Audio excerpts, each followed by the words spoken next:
आगक उपराष्ट्रपति निर्वाचन एवं समस्त मनरे से गोटे प्रश्न जे बिजु जनता दल कहा सपक्ष निजर भोट देव एनडीए सपक्ष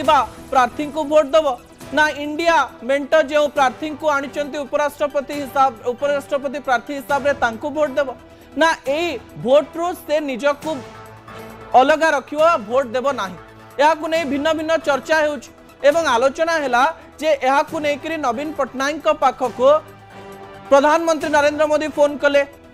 राजनाथ सिंह फोन कले, अमित शाह फोन कले, खड़गे फोन कले एवं तांकर देहर असुस्थता कथा पचारिबा पई से सुस्थ हेलेन कि नहीं पचारिबा पई एही फोन कॉल गुड़िक आसीची बोली चर्चा होतबा बेले एथिरे उपराष्ट्रपति निर्वाचन को नेकरी मध्य चर्चा जोर धरिला। दर्शक बंधु द्वितीय प्रसंग टीवी स्क्रीन को आनिबा पई अनुरोध करबी जा गुरुत्वपूर्ण उपराष्ट्रपति निर्वाचन भोट देई न पारे बिजु जनता दल